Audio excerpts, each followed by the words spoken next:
เฮ้ยหมาหายผมถือสายจูงมาแต่น้องหมาหายไปไหนเนี่ย เล่นใหญ่มากพวกคุณน้องหมาก็นอนแทะกระดูกอยู่ตรงนู้นเนี่ยคะเห็นอยู่ดีๆแหมแต่พูดถึงเรื่องสัตว์เลี้ยงหายเนี่ยมันเป็นฝันร้ายของคนรักสัตว์เลยนะคุณผู้ชม ใช่ครับคือสมัยก่อนเวลาหมาแมวหายทีเราต้องพิมพ์ใบปลิวแปะตามเสาไฟฟ้าแต่เดี๋ยวนี้ใครๆก็บอกว่าโถ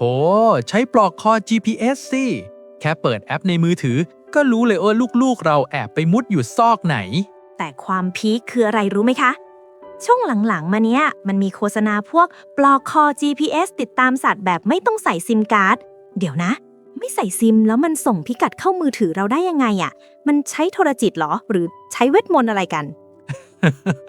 นั่นสิ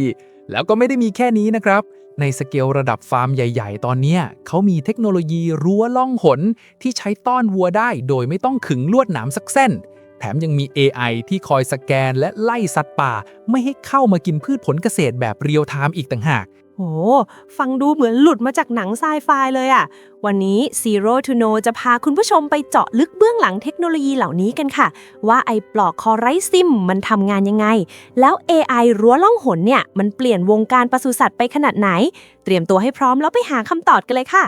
ก่อนอื่นเลยนะครับ เรามาเคลียร์ความเข้าใจผิดระดับชาติกันก่อนเลย เรื่องไอ้คำโฆษณาที่ว่า GPS ปลอกคอสัตว์แบบไม่ต้องใส่ซิมเนี่ย หลายคนเข้าใจว่าตัว GPS มันสามารถส่งข้อมูลเข้ามือถือเราได้โดยตรง ซึ่งจริงๆ แล้วไม่ใช่นะครับ เอ้าไม่ใช่เหรอคะ แล้วมันทำงานยังไงอะ เปรียบเทียบง่ายๆ แบบนี้เลยนะ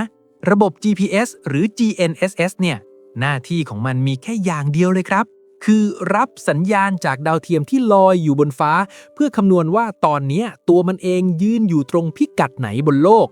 ย้ำนะครับ มันมีหน้าที่แค่รับและรู้ตำแหน่งตัวเอง แต่มันไม่มีปัญญาส่งข้อมูลนั้นกลับมาหาเจ้าของได้ อ๋อ ก็เหมือนเรารู้ว่าตัวเองยืนอยู่หน้าปากซอย แต่ถ้าไม่มีโทรศัพท์โทรบอกแม่ แม่ก็ไม่รู้อยู่ดีว่าเราอยู่ไหนใช่ไหมคะ เป๊ะเลย เพราะฉะนั้นอุปกรณ์ติดตามทั้งหลายเนี่ยมันเลยต้องมีช่องทางการสื่อสาร เพื่อส่งพิกัดนั้นกลับมาหาแอปในมือถือเรา ซึ่งในอดีตช่องทางที่ชัวร์ที่สุดก็คือเครือข่ายโทรศัพท์มือถือ หรือการใส่ซิมการ์ดนั่นแหละครับ แต่ปัญหาของซิมการ์ดคือ 1. กินแบตมหาศาล 2. อุปกรณ์ต้องมีขนาดใหญ่ และ 3. เราต้องมานั่งจ่ายค่าเน็ตรายเดือน เข้าใจแล้วค่ะ ทีนี้พอบริษัทต่างๆ อยากแก้ปัญหาแบตหมดไวกับไม่อยากให้ลูกค้าต้องมาวุ่นวายหาซื้อซิมใส่เอง เขาก็เลยพัฒนาเทคโนโลยีทางเลือกขึ้นมา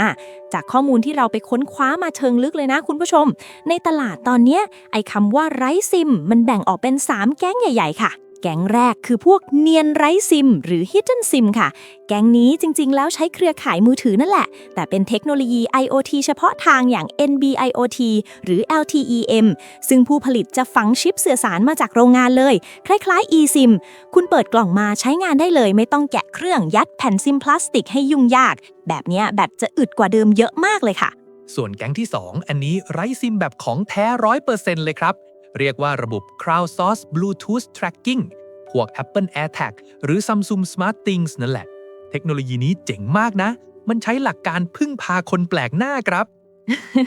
พึ่งพาคนแปลกหน้ายังไงอะคะ คือตัวปลอกคอเนี่ยมันจะปล่อยสัญญาณบลูทูธพลังงานต่ำออกมาเรื่อยๆครับ สมมุติหมาเราวิ่งเตลิดไปในซอย แล้วมีคนเดินผ่านหมาเรา มือถือของคนที่เดินผ่านซึ่งเปิดบลูทูธและเน็ตไว้เนี่ยจะแอบรับพิกัดจากปลอกคอหมาเรา แล้วส่งข้อมูลนั้นขึ้นคลาวด์เด้งมาที่มือถือเราแบบเงียบๆเลยนะ โดยที่คนเดินผ่านคนนั้นก็ไม่รู้ตัวเลยนะ ระบบเขาเอนคริปต์ไว้แน่นหนามากเพื่อความเป็นส่วนตัวครับ โอ้โห ฉลาดมากเลยนะคะ ถึงว่าทำไมแบตมันอยู่ได้เป็นปีๆ เพราะมันไม่ต้องใช้เน็ตตัวเองส่งข้อมูลเลย อาศัยเกาะเน็ตชาวบ้านส่งเอา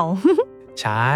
แต่ข้อเสียอย่างแรงเลยนะ ก็คือถ้าหมาคุณวิ่งเข้าป่าลึกๆ หรือไปในที่ที่ไม่มีคนใช้สมาร์ทโฟนเดินผ่านเลย จบข่าวครับ หายจ้อย ระบบนี้จะกลายเป็นแค่พ่วงกุญแจธรรมดาทันที โอเคค่ะ งั้นถ้าเป็นเคสสัตว์ป่าหรือปศุสัตว์ที่อยู่ในฟาร์มกว้างๆกลางหุบเขาล่ะคะ แถวนั้นไม่มีคนเดินผ่านให้เกาะสัญญาณบลูทูธแน่ๆ แถบสัญญาณมือถือก็เข้าไม่ถึงด้วย เขาทำยังไงกันคะ นี่เลยค่ะ แก๊งที่ 3 เป็นเทคโนโลยีระดับแอดวานซ์สำหรับฟาร์มและการอนุรักษ์สัตว์ป่าโดยเฉพาะ นั่นคือเทคโนโลยี LPWAN หรือ Low Power Wide Area Network เช่น ระบบ LoRaWAN หรือ Sigfox ค่ะ อันนี้คือการสร้างโครงข่ายวิทยุระยะไกลขึ้นมาเองเลย รัศมีส่งข้อมูลได้ไกลเป็น 10 กิโล แถมแบตปลอกคออยู่ได้นานหลายปี หรือถ้าแอดวานซ์สุดๆ มหาเศรษฐีฟาร์มใหญ่ก็จะใช้ Satellite IoT คือปลอกคอยิงสัญญาณพิกัดตรงขึ้นดาวเทียมวงโคจรต่ำไปเลย อยู่กลางป่าแอมะซอนก็หาเจอ โอ้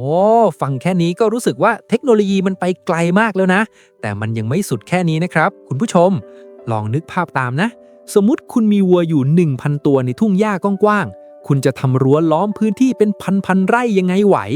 ค่าลวดหนามค่าแรงงานคนงาน ค่าบำรุงรักษามันมหาศาลเลยนะครับ จริงเลยค่ะ แล้วให้ต้องย้ายทุ่งหญ้าให้วัวกินสลับกันไปมาตามฤดูกาลอีกล่ะ ต้องมานั่งรื้อรั้วสร้างใหม่อีก ตายแค่คิดก็ท้อแล้ว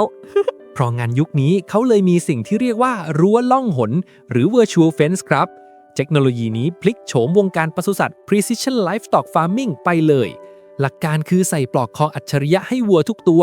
แล้วเกษตรกรก็จะหยิบแท็บเล็ตขึ้นมา จิ้มลากเส้นบนแผนที่ GPS สร้างเป็นเขตแดนสมมุติขึ้นมาเลย ว้าว เหมือนเล่นเกมสร้างเมืองเลยอะแล้ววัวมันจะรู้ได้ไงว่าตรงไหนมีรั้วล่างหนคะ นี่ไงความเจ๋งอยู่ตรงนี้เลยครับ พอวัวเดินไปใกล้เส้นขอบเขตที่เราขีดไว้ในแผนที่ ปลอกคอที่คอวัวมันจะทำงานแบบ2สเต็ปครับ สเต็ปแรกมันจะส่งเสียงเตือนก่อนครับตีดเพื่อบอกวัวว่าเฮ้ยสุดเขตแล้วนะ กลับไปอ้าวแล้วถ้าดื้อล่ะคะวัวบางตัวอินเดียอยากกินหญ้าตรงนู้นนะถ้าดื้อเดินต่อทะลุเส้นรั้วมั่นขนไปสเต็ป2จะทำงานทันทีครับปลอกคอจะปล่อยกระแสไฟฟ้าอ่อนๆมาวช็อคคล้ายๆสะดุ้งนิดนึงเพื่อกระตุ้นให้มันหันหลังกลับซึ่งตามสถิติเลยละวัวเนี่ยมันฉลาดมากครับเรียนรู้ไวมากโดนเตือนด้วยเสียงแค่ไม่กี่ครั้งหลังๆพอได้ยินเสียงตีดมันก็เดินหันหัวกลับเข้าฝูงแล้วไม่ต้องรอให้โดนช็อตเลย เฮ้ย เจ๋งมากอะคือประหยัดทั้งค่าทำรั้ว ประหยัดเวลาแรงงาน แถมยังปรับเปลี่ยนเขตแดนได้ทุกวันแค่ปลายนิ้ว แต่เดี๋ยวนะคะ เรื่องสัตว์ในฟาร์มก็จบไปแล้ว แล้วถ้าเป็นสัตว์ป่าที่บุกเข้ามากินพืชผลของเกษตรกรล่ะคะ อย่างปัญหาช้างป่าบุกไร่สับปะรด หรือกวางมากินพืชผลที่ต่างประเทศเนี่ย จะเอาปลอกคอไปจับใส่ให้สัตว์ป่าทุกตัวก็คงเป็นไปไม่ได้ใช่ไหมคะ เป็นคำถามที่ดีมากเลยครับสำหรับปัญหาความขัดแย้งระหว่างคนกับสัตว์ป่า Human Wildlife Conflict หรือ HWC ในอดีตเราใช้วิธีแบบตั้งรับครับ เอาหุ่นไล่กาไปตั้ง เปิดเสียงประทัด หรือขึงรั้วไฟฟ้า ปัญหาคือสัตว์ป่ามันฉลาดมากครับแป๊บเดียวก็เกิดความเคยชิน Habituation รู้ว่าหุ่นไล่กานี่ของปลอมไม่มีอันตราย มันก็เดินผ่านหน้าตาเฉยเลยครับ ใช่ค่ะ สัตว์มันเรียนรู้เก่งนะ ถ้าไม่มีผลกระทบจริงตามมา มันก็ไม่กลัวอยู่ดี ดังนั้นนวัตกรรมล่าสุดที่เอกสารงานวิจัยเขาระบุไว้เลยนะครับ ก็คือการเปลี่ยนจากระบบตั้งรับมาเป็นระบบเชิงรุกและปรับตัวได้ Active and Adaptive โดยการนำเทคโนโลยี Edge AI เข้ามาช่วยครับคุณผู้ชม อธิบายคำว่า Edge AI ให้คุณผู้ชมเห็นภาพง่ายๆหน่อยนะคะ ปกติเวลาเราพูดถึง AI เรามักจะนึกถึงการส่งข้อมูลภาพผ่านอินเทอร์เน็ตไปประมวลผลบนเซิร์ฟเวอร์ยักษ์ใหญ่บนคลาวด์ถูกไหมครับ แต่ตามป่าชายเขาอินเทอร์เน็ตมันไม่มีไงเขาก็เลยใช้ Edge AI ซึ่งก็คือการเอาสมองกลน AI ไปฝังไว้ที่ตัวกล้องหรือเซ็นเซอร์ตรงนั้นเลย เช่นการใช้บอร์ดคอมพิวเตอร์ขนาดเล็กอย่าง NVIDIA Jetson ครับ อ๋อ เข้าใจแล้วค่ะ ก็คือให้กล้องมันคิดเองได้เลย ไม่ต้องง้ออินเทอร์เน็ตใช่ไหมคะ ถูกต้องเลยครับ แล้วเขาจะรันโมเดล AI ที่ชื่อว่า YOLO V8 หรือ You Only Look Once ซึ่งเก่งเรื่องการจับภาพและแยกแยะวัตถุแบบเรียลไทม์มากเลยครับ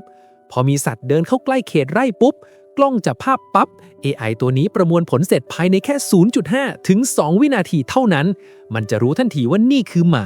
นี่คือคน หรือนี่คือเก้งยุโรปที่กำลังจะมากินพืชผล โอ้โห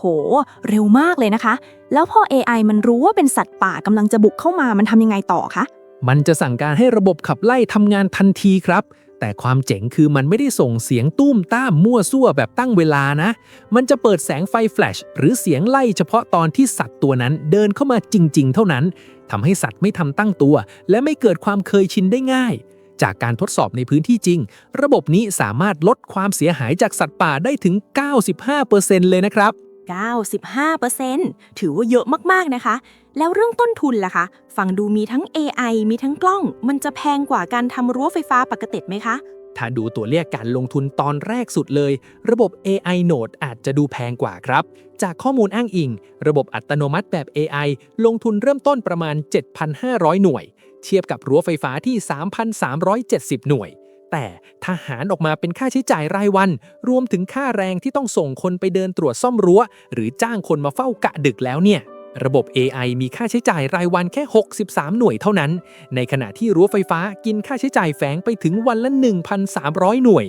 ส่วนการจ้างคนพร้อมสุนัขเฝ้ายามก็ตกวันละ 355 หน่วย เห็นไหมครับว่าในระยะยาวเทคโนโลยี Edge AI ประหยัดกว่ามหาศาลและมีประสิทธิภาพสูงสุดเลยครับ สุดยอดเลยค่ะ นี่แหละคือตัวอย่างของการเอาเทคโนโลยีขั้นสูงมาแก้ปัญหาปากท้อง และปัญหาชุมชนจริงๆค่ะ มันไม่ใช่แค่เรื่องว้าวๆในห้องแลบนะ แต่มันใช้งานได้จริง ประหยัดจริง แล้วอยู่ร่วมกับธรรมชาติได้ดีขึ้นอีกด้วยค่ะ เห็นไหมครับคุณผู้ชมว่าเทคโนโลยีรอบตัวเรามันพัฒนาไปไกลมากแค่ไหน จากปลอกคอ GPS ของน้องหมาที่บ้านที่ดูเหมือนไม่มีซิม แต่จริงๆแล้วอาศัยแอบเกาะบลูทูธชาวบ้านเพื่อประหยัดแบตเตอรี่ ไปจนถึงระบบระดับมหภาค อย่างรั้วล่องหน LPWAN และ Edge AI ที่ช่วยเกษตรกรจัดการฟาร์ม และป้องกันสัตว์ป่า ใช่เลยค่ะ สรุปสั้นๆเลยก็คือโลกยุคนี้เรากำลังก้าวข้ามข้อจำกัดของโครงข่ายมือถือแบบเดิมๆ สถาปัตยกรรมเทคโนโลยีมันถูกออกแบบมาให้ฉลาดขึ้น ยืดหยุ่นขึ้นแบบ 3 layer architecture และที่สำคัญคือพึ่งพาตัวเองได้มากขึ้น อย่างเจ้า Edge AI ที่ประมวลผลได้จบในตัว ไม่ต้องง้ออินเทอร์เน็ตนั่นเองค่ะ เรียกได้ว่านวัตกรรมพวกนี้เข้ามาเป็นสะพานเชื่อมระหว่างธรรมชาติกับมนุษย์เลยนะครับ ช่วยแก้ปัญหา Human Wildlife Conflict ได้อย่างยั่งยืน สัตว์ก็ไม่ต้องบาดเจ็บ คนก็รักษาผลผลิตไว้ได้ วินวินกันทุกฝ่ายเลย ถ้าคุณชอบเรื่องราวสนุกๆ ได้สาระเปิดมุมมองใหม่แบบนี้นะครับ อย่าลืมกดไลค์ กดแชร์ และกดติดตาม Zero to Know ไว้เลยนะคะ แล้วเจอกันใหม่ตอนหน้ากับเรื่องเล่าที่สนุกกว่าที่คิดครับ จากศูนย์สู่รู้สนุกทุกคลิป